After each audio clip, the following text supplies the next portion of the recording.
minha escolha de fazer imunologia, na verdade fazer o mestrado em imunologia, foi motivada, digamos, por um artigo que eu li do Nelson, né, que foi meu orientador depois. Na época eu estava terminando o curso de medicina, pensando o que eu ia fazer na residência e não tinha muito claro. E realmente a questão de fazer ciência e ir para o mestrado nem estava muito no meu leque de opções. Mas aí eu li esse artigo que saiu na Ciência e Cultura, chama Reconhecer a Si Próprio.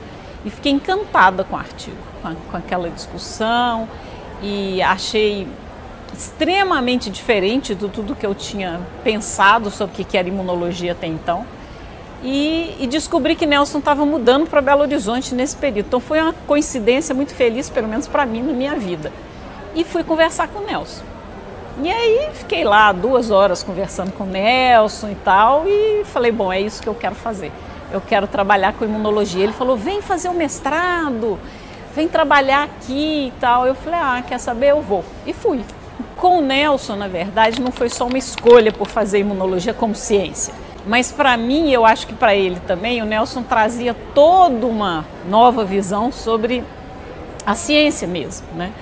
Então foi uma experiência extremamente rica, porque não só eu comecei, abriu para mim um universo, né, da tolerância oral e de fenômenos imunológicos com os quais eu não estava acostumada a lidar e nunca tinha pensado sobre eles, ou seja, uma outra maneira de ver o sistema imune, né, não como um sistema de defesa, de doença infecciosa, mas tentar enxergar o sistema imune no cotidiano, no dia a dia, o que o sistema imune faz. Eu fiquei encantada com isso.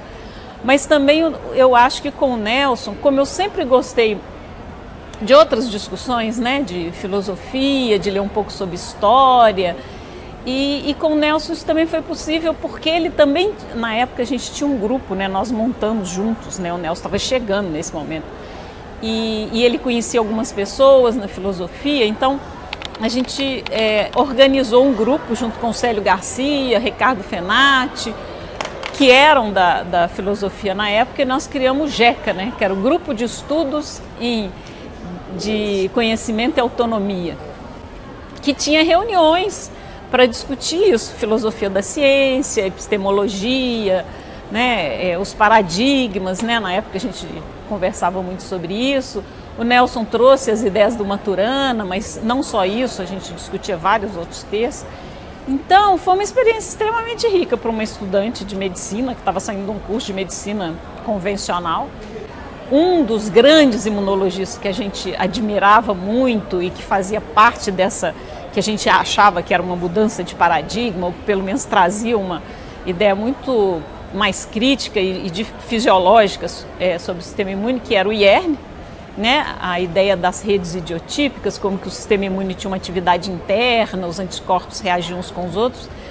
O IERN, por coincidência, em 84 ganhou o Prêmio Nobel, que é quando eu estava terminando o curso de medicina. Então, para mim, foi assim, né, uma conspiração de vários fatores que mostravam o seguinte, olha, tem uma série de coisas acontecendo na ciência, e eu quero estar no meio dessa discussão, né, que é uma discussão não só do sistema imune em si, assim, quais são as moléculas, quais são as células envolvidas, que também me interessavam, mas também isso, o que é que faz o conhecimento científico, como que a gente chega nos modelos que a gente chega, né, e como que a gente constrói, né, a ideia que a gente tem sobre o que o sistema imune é, que hoje é uma coisa que eu discuto muito com os estudantes, né? A ideia de defesa imunológica, eu sempre digo para eles isso. Sempre pergunto no curso o que o sistema imune é, e a resposta é sempre a mesma, sistema de defesa. E a ideia é desconstruir isso um pouco e mostrar que essa resposta, ela vem carregada de uma história muito peculiar, que é a história da imunologia, e que ela tem muito mais a ver com a história da imunologia do que com o que o sistema imune faz, porque ele não faz só isso, né? Então isso, ambos os aspectos foram muito interessantes na conversa com o Nelson e na oportunidade que eu tive, que foi maravilhosa, né, de ter o Nelson como orientador. Eu acho que esse período primeiro da minha carreira, né, que foi muito importante porque foi minha formação. Foi onde eu aprendi imunologia, eu já aprendi a imunologia desse jeito, porque o que eu sabia da graduação era muito pouco.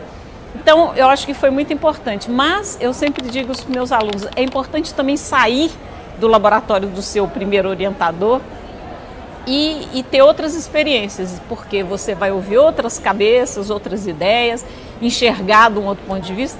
Eu acho que meu estágio na NYU foi um pouco isso, quando eu fui para fazer um estágio, né, durante o doutorado, que eu já ouvi outras pessoas e tal. O que foi importante do início é que a imunologia de mucosa, ou seja, a imunobiologia, essa ideia de que é importante entender o que acontece com o sistema imune quando ele não está nos defendendo contra infecções, isso ficou. Isso foi uma coisa que eu me apaixonei desde o início, eu falei, é isso que eu quero fazer, e foi o que eu fiz a vida toda, né? A partir dali eu comecei a trabalhar com os dois temas que foram meus temas de mestrado, que é imunologia de mucosa, tentar entender o que acontece no intestino, né? Quais são as relações, o que isso tem a ver com o sistema imune, e o envelhecimento, a imunossenescência, que é um outro fenômeno natural, o que acontece com o sistema imune quando a gente envelhece. Então isso não mudou. O que mudou foi que depois eu fui fazer meu pós-doutoramento com o Howard Weiner, né, em Boston. Foi uma oportunidade muito boa, porque também era uma pessoa que trabalhava com tolerância oral, que foi o meu tema, né, o primeiro tema de pesquisa com o Nelson.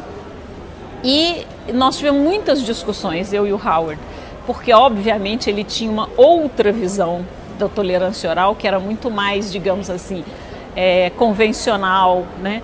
E escrevemos muita coisa juntos, principalmente algumas revisões que foram muito boas, porque a gente sentava e discutia e discordava de algumas coisas. Então foi um exercício muito interessante.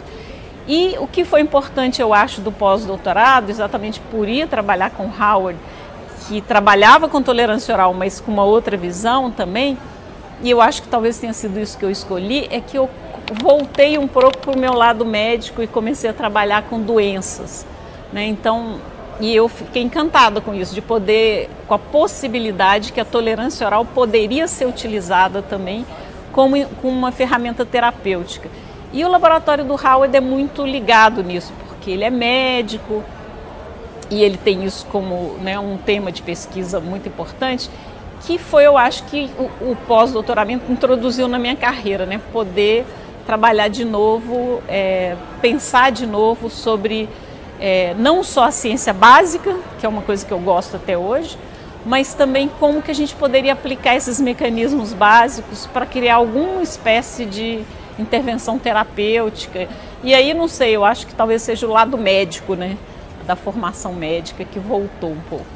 Eu fui contratada no departamento em 1995 e foi 10 anos antes do Nelson aposentar. Então nós tivemos 10 anos de convivência no mesmo laboratório, digamos, que eu tive com ele. Agora, não como estudante mais, mas como colaboradora, né, e colega.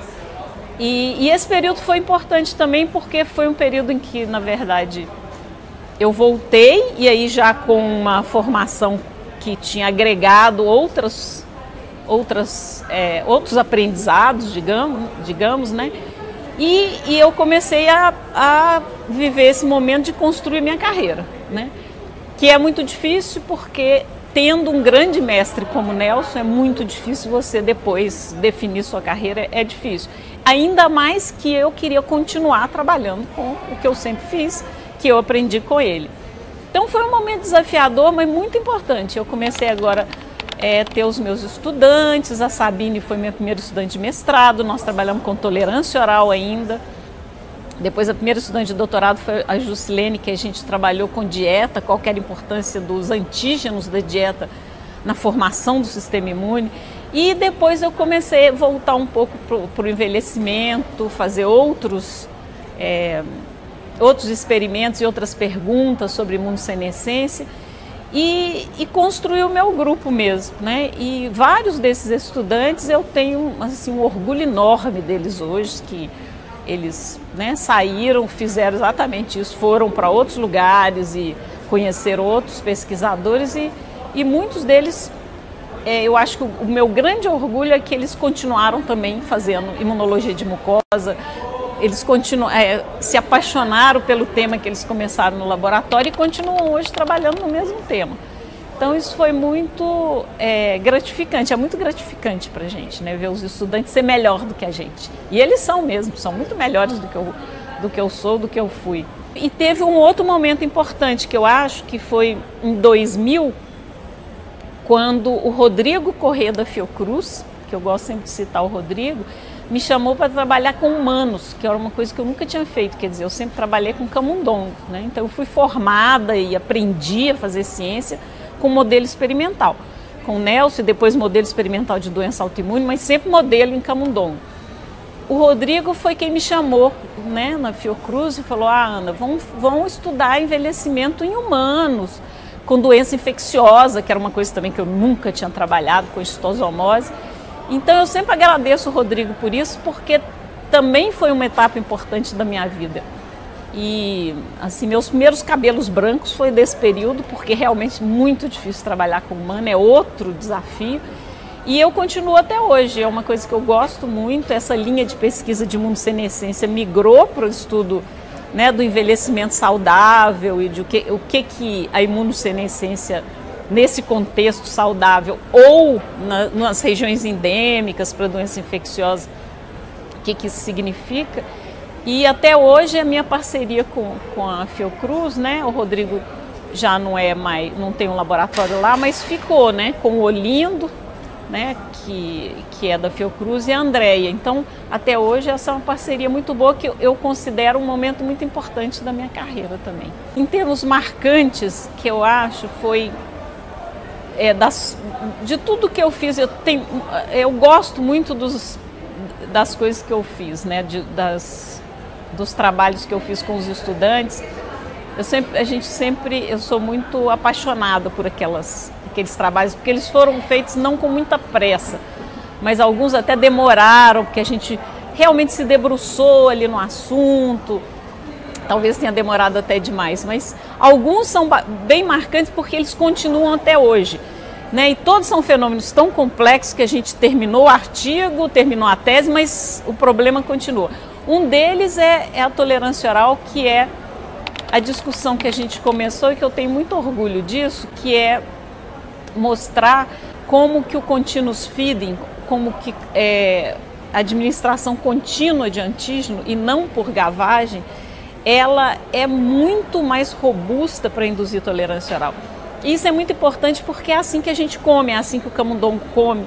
Então, a gente observou que vários das observações anteriores do que tinha sido dito sobre tolerância oral tinha sido feito com a administração por gavagem, em bolos. E quando a gente testou isso por continuous feeding, e aí nós fizemos vários trabalhos comparando um com o outro, era muito diferente.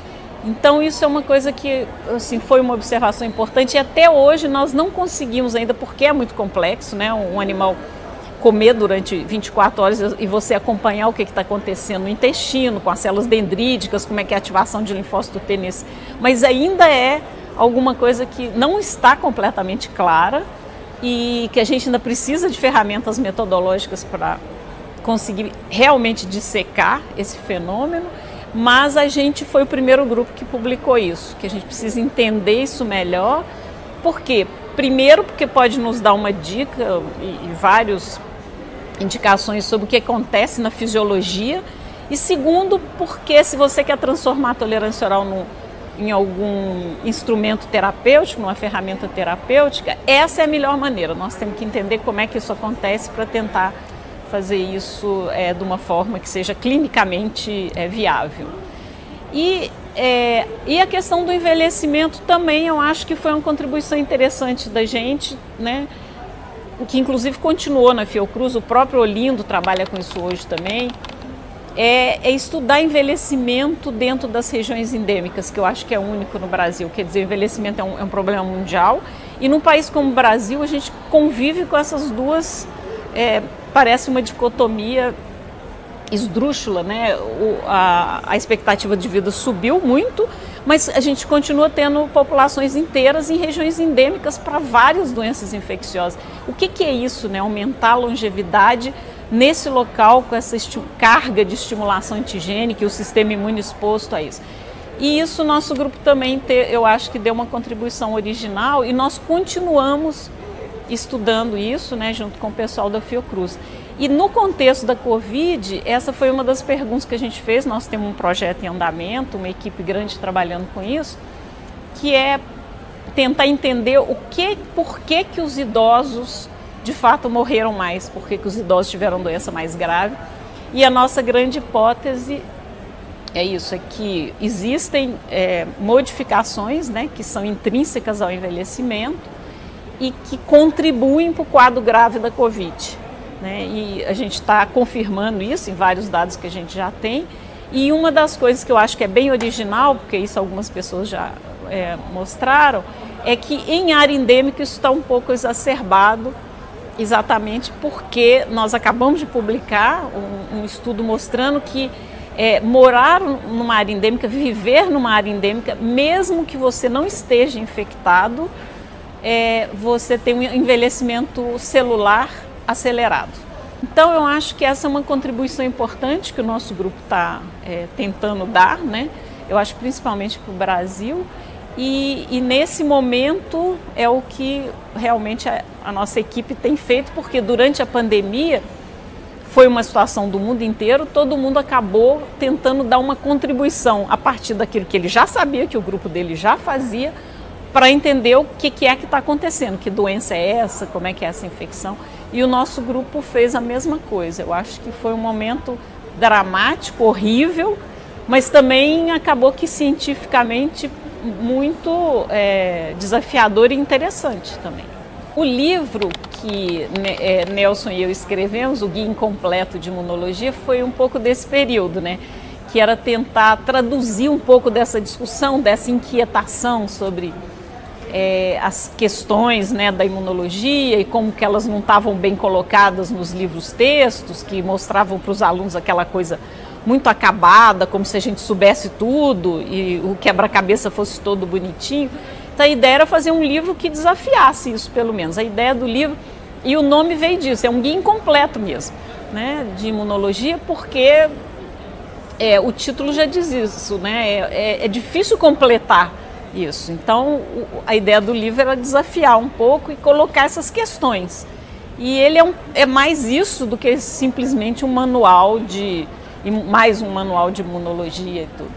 E ele vem dessa discussão que a gente sempre teve no laboratório e que eu acho que marca um pouco também a atuação das pessoas que estão no meu grupo e que agora saíram e estão fazendo, quer dizer, o grupo deles também, é que é importante na ciência também você não só ficar ali produzindo aqueles resultados muito bonitos, muito interessantes, que a gente é apaixonado por eles, mas também que é importante o cientista imaginar como que isso se coloca dentro de uma sociedade e a gente tentar um pouco romper essa barreira, né, acadêmica, e que nós estamos completamente afastados das pessoas.